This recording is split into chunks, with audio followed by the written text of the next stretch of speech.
Hello and welcome back to the channel. Today we're jumping into Chapter 8 of Breaking Point 3. This one takes us to Australia, the first race of the 2025 season. Can Konnersport get off to a strong start in Melbourne? If you're new to the series, there's a link to the full walkthrough playlist in the description. Definitely check that out to catch up. And if you race in cockpit cam like me and you're still struggling to find that sweet spot, I've also linked my latest cockpit cam settings video. It's a great balance between raceability and immersion. Now, back to the chapter. Hey, Devon. Andreo, we're slower than Red Bull. In qualifying, yes. Let's actually get into a race first, though, no? Race pace is a different beast. When will we have our first upgrade package?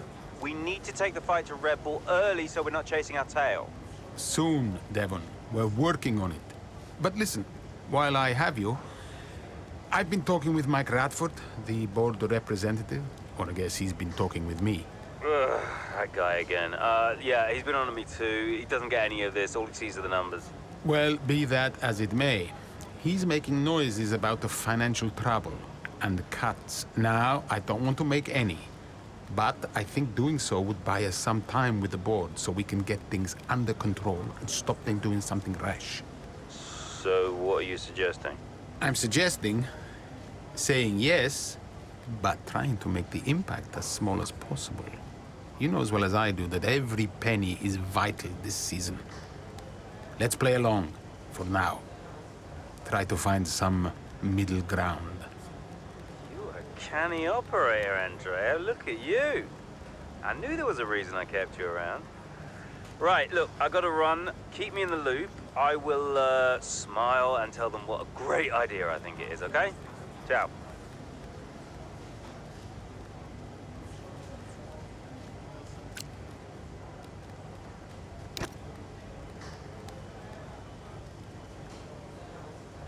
Could you take a look at this, please?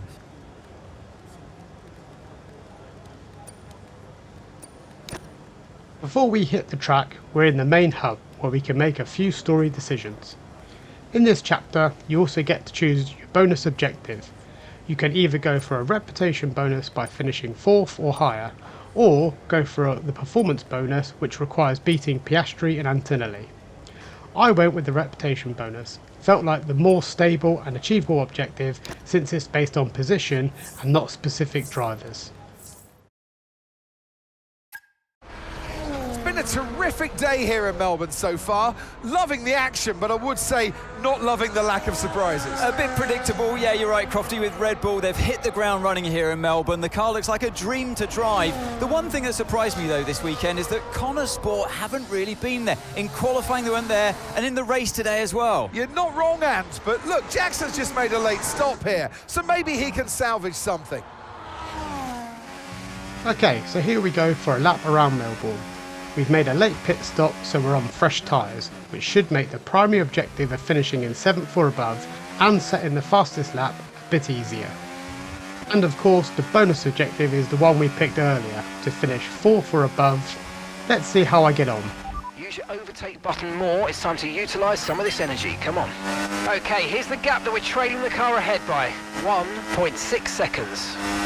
Melbourne's been on the F1 calendar for years, and I've raced here across many different F1 games and consoles.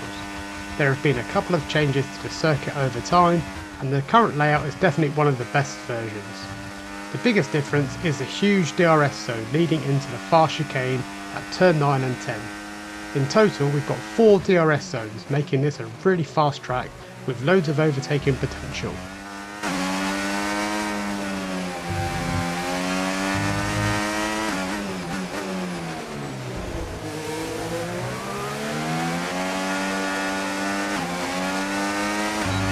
First overtake for position came into turn 1. It was a bit of a late lunge, but I saw the gap and went for it. Turn 1 can be a tough spot to overtake. It's quick and you need a lot of grip to make it stick. Luckily, with the fresh tyres, that wasn't a problem. Nice overtake. Shortly after, Alonso set the fastest lap, so that gave me a solid target to aim for. To beat it, you really have to nail the turn 9 and 10 chicane. It's the most important sequence on the circuit. With DRS zones both before and after, getting that right is crucial for a fast lap.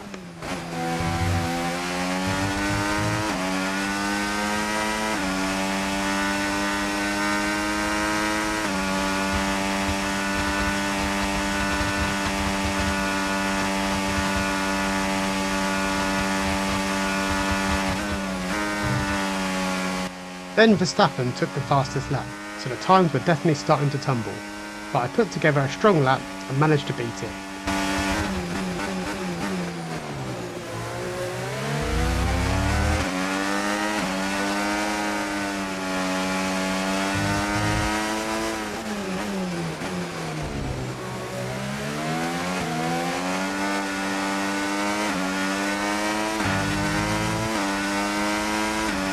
Fastest lap done, now I just needed to work my way up to P7. That was the fastest lap of the race. Keep this up. Well done.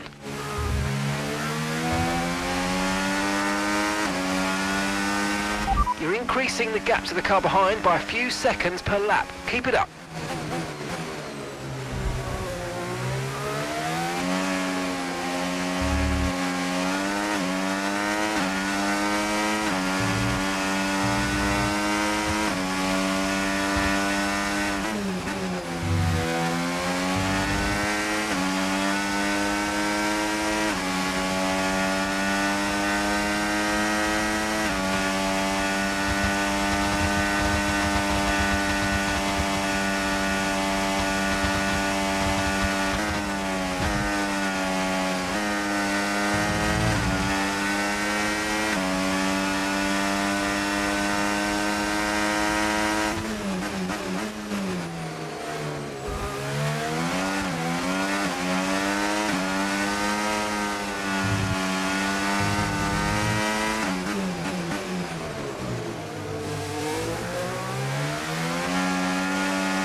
With a great exit out of turn 6, I got within DRS range, allowing me to close up to the pack ahead.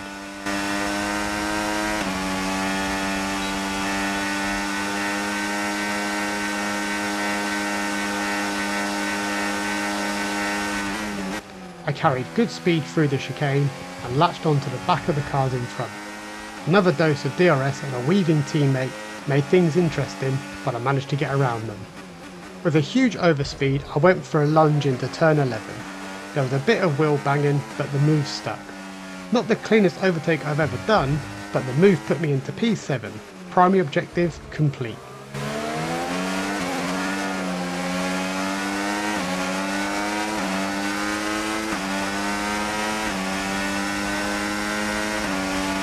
Final lap, push.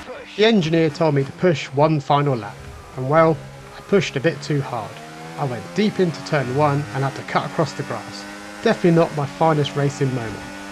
Unfortunately, that cost me the bonus objective, but hey, you can't win them all.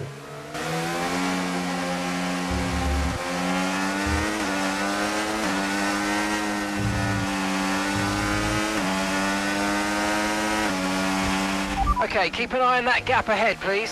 1.9 seconds.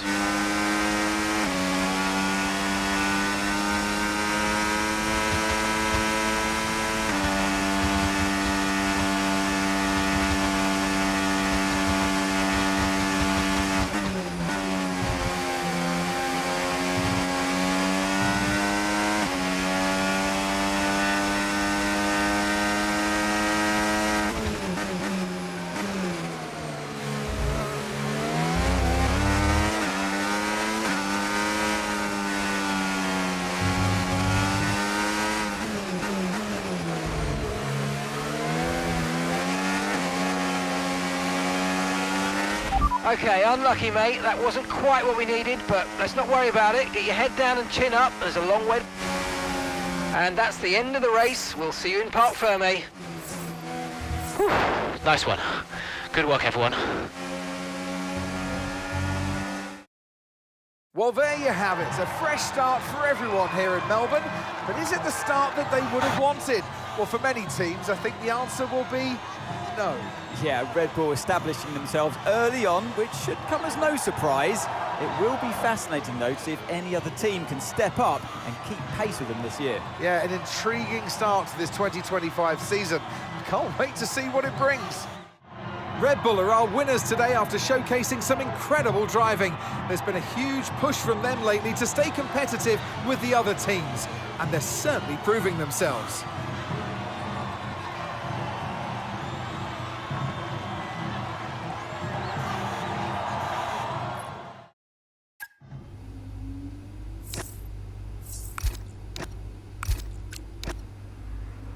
That wraps up Chapter 8.